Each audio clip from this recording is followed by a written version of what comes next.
The homesteading illusion versus reality. Welcome back to Farmyard Care, where we dig into the real roots of self-sufficient living, practical gardening, and smart animal husbandry, so you can build a more sustainable life starting today. When most people imagine the dream of homesteading and food independence, they often picture cattle grazing across wide, rolling green pastures. It is a powerful image, and for many families it represents the classic American farming dream. But let me ask you something important. What if that dream is not the only path? What if, for many small farmers and backyard growers, that dream is actually holding them back? True food freedom does not always require massive acreage, huge water demands, expensive fencing, or 2 full years of waiting before you see a return. Sometimes the most practical source of family protein is quiet, compact, efficient, and small enough to raise in an ordinary backyard. A single cow can cost well over $1,500 to raise to slaughter weight, take close to 2 years, require acres of pasture, and still leave the farmer working with very thin margins. Meanwhile, there's a small animal sitting quietly in backyard hutches that can turn feed into meat faster than almost any livestock you can raise. It can produce up to 50 offspring a year, needs very little space, and fits beautifully into a small-scale homestead system. Today on Farmyard Care, we are breaking down the old assumptions about backyard livestock and looking at the 5 elite meat rabbit breeds that can beat cattle on just 1/4 of an acre. By the end of this video, you may never look at small-scale farming the same way again. Are you ready to rethink what is truly possible in your own backyard? Let's get growing. Part 1: The Cattle versus Rabbit Reality Check. Before we get into the 5 elite breeds, we need to look at the numbers. Because in farming, excitement may get you started, but numbers are what keep the operation alive. A lot of people judge livestock by size alone. They see a large animal and assume it must be the better meat producer. But after years of working around animals and watching small farms succeed or fail, I can tell you this: size is not the smartest measurement, efficiency is. Let's start with feed conversion ratio, often called FCR. This simply means how well an animal turns feed into body weight. Beef cattle usually have a high FCR, often around 6-to-1 and sometimes as high as 8-to-1. In plain terms, a cow may need up to 8 pounds of feed to gain just 1 pound of weight. Commercial meat rabbits, on the other hand, can reach an impressive FCR of about 3-to-1. That is a major difference. In practical backyard terms, rabbits can produce far more meat from the same feed and water that cattle require for a much smaller return. Then we have to consider time and space. A beef steer can take 18 to 24 months to reach maturity and may need 1 to 2 acres of land. A strong meat rabbit doe can produce 5 to 7 litters in a single year. Over 12 months, one productive doe and her offspring can provide roughly 210 to 300 pounds of dressed, nutritious meat.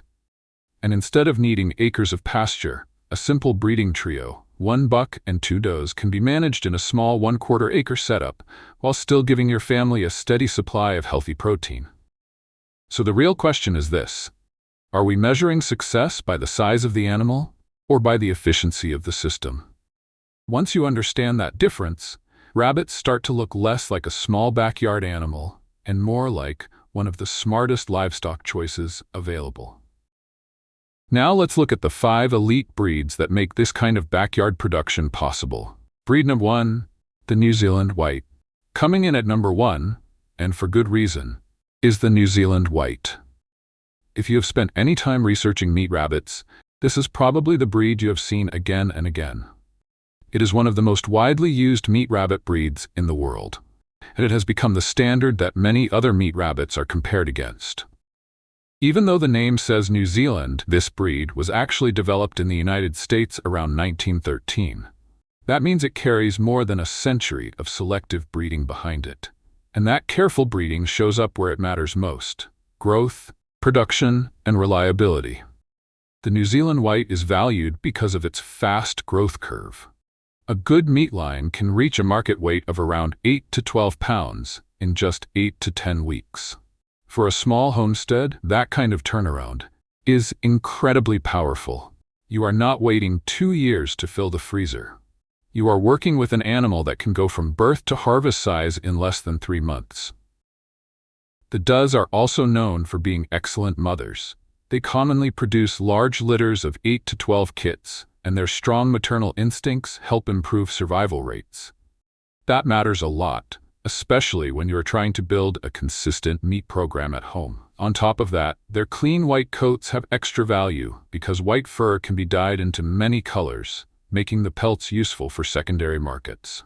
For anyone just starting out with meat rabbits and wanting a breed that removes as much guesswork as possible, the New Zealand White is hard to beat.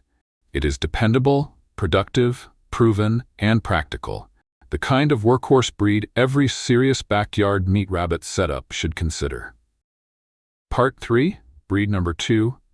At number 2, we have the Californian. This is a beautiful rabbit at first glance, with a clean white body and those dark points on the ears, nose, feet, and tail.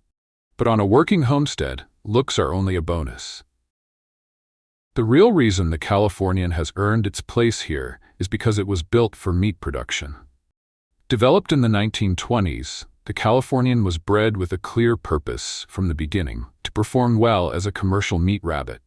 When you compare it with the New Zealand White, it holds its own in nearly every important area. It grows quickly, often reaching market weight in that same 8 to 10 week window, and it has excellent feed conversion, which is exactly what a small farmer needs when every bag of feed matters. But the Californian has one feature that really sets it apart, and that is body conformation. This breed carries dense, well-developed muscle through the loin and hindquarters, which are the most valuable meat sections on the rabbit. That strong build gives it an excellent meat-to-bone ratio, meaning more usable meat from each pound of live weight. For anyone raising rabbits to feed a family, that difference matters. And here's a useful tip for anyone thinking about breeding seriously. Crossing a Californian buck with a New Zealand white doe can create what breeders call hybrid vigor. The offspring often grow faster and perform more efficiently than either parent line alone. It is a simple, practical example of good breeding science working right in your own backyard.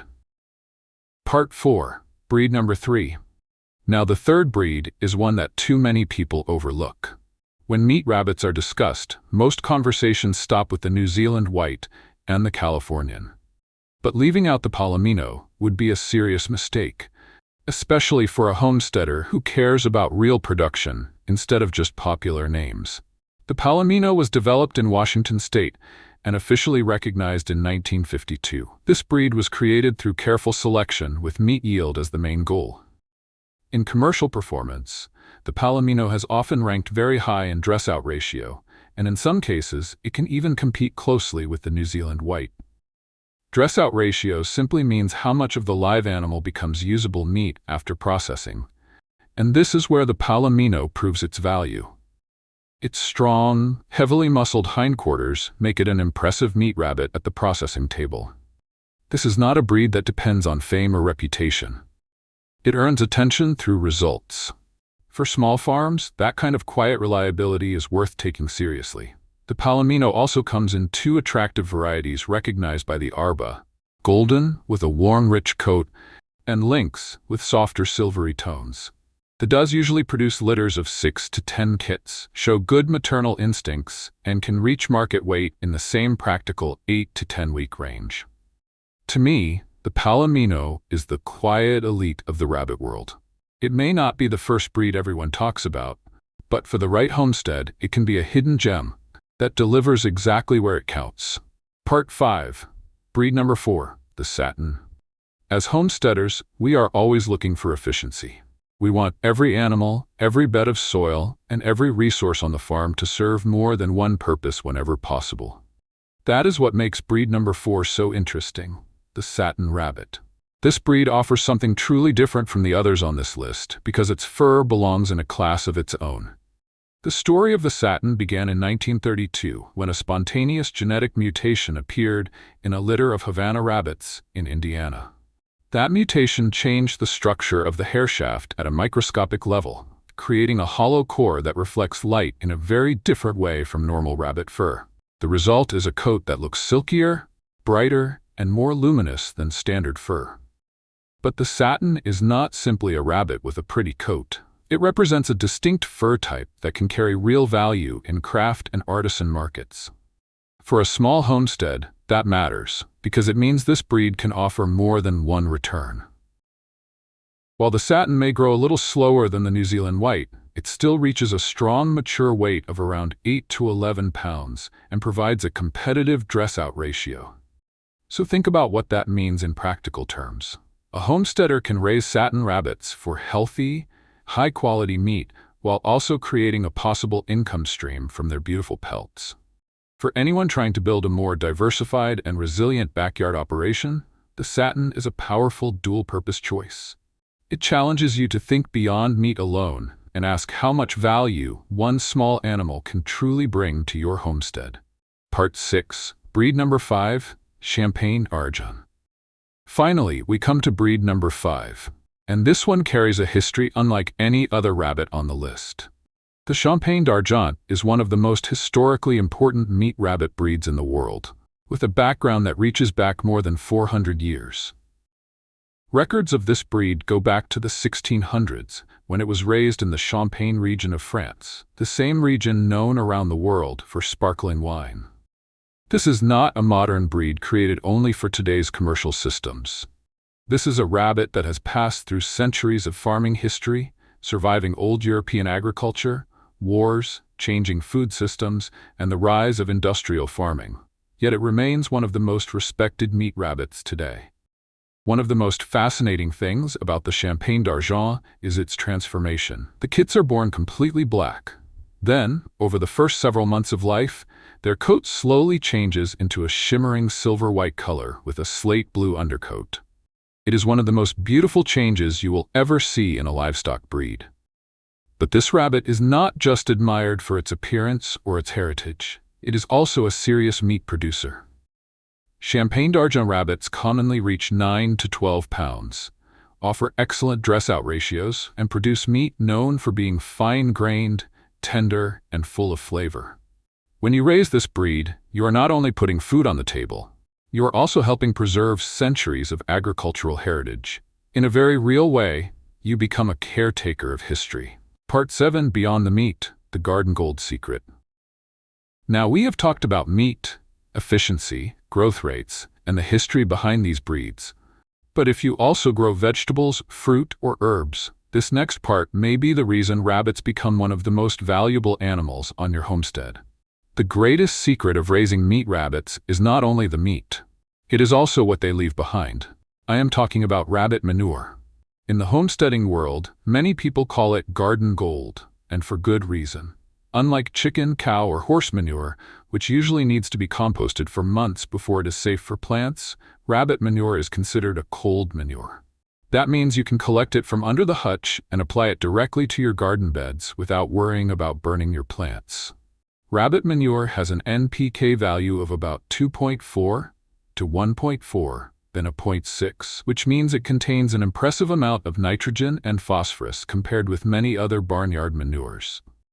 Nitrogen supports strong green growth, while phosphorus helps drive fruiting, flowering, and root development. That is why gardeners often see such powerful results when they begin using rabbit manure regularly. Some farmers working with tough clay soil have reported dramatic improvements, including stronger vegetable plants and thick-walled bell peppers after adding rabbit manure to their beds. And if you want to take the system even further, you can add worm bins under the rabbit cages. Red wiggler worms will break down the droppings and spilled feed, turning that waste into rich worm castings. The result is a cleaner, lower odor setup and an incredibly valuable fertilizer for the garden. This is where rabbits become more than just livestock. You feed weeds, greens, and garden scraps to the rabbits. The rabbits give you meat and manure. The manure and worms feed the soil feeds the garden, and the garden feeds your family. That is the beauty of a closed-loop homestead system. Simple, efficient, quiet, and possible on just a quarter of an acre. The sweet spot and your next step. Before we finish, there is one important warning every beginner needs to hear. When you first get into meat rabbits, it is easy to believe that bigger must be better. You may see a 20-pound Flemish giant and think, that must be the best rabbit for meat. But in practical farming, size and efficiency are not the same thing. Giant breeds often eat a lot of feed just to maintain their large bodies. They also tend to have heavier bone structure, which can reduce the meat-to-bone ratio. On top of that, many of them grow more slowly than the true commercial meat breeds. So even though they look impressive, they are not always the smartest choice if your goal is efficient meat production. The breeds we talked about today all tend to mature around the 10-pound range, and that is the real sweet spot. Around that size, you get a strong balance of feed efficiency, fast growth, good body structure, and solid dress-out ratios. That balance is what matters when you are raising animals to feed your family on a small piece of land. So now the question becomes simple. Will you keep depending completely on an expensive and fragile food system, or will you begin taking back a piece of your food independence right in your own backyard? Whether you choose the dependable New Zealand white, the muscular Californian, the efficient Palomino, the dual-purpose satin, or the historic Champagne d'Argent, you are choosing more than just a rabbit breed. You are choosing resilience, practicality, and a smarter way to produce food at home. I would love to hear from you. Which of these 5 elite meat rabbit breeds would you be most excited to raise on your homestead, and why? Share your thoughts in the comments, and let's keep the conversation going. If this deep dive helped you, hit the like button, subscribe to Farmyard Care, and ring the notification bell so you do not miss more lessons on self-sufficient living, smart animal care, and practical homesteading. Until next time, keep your hands in the dirt, keep learning, and I will see you on the next adventure.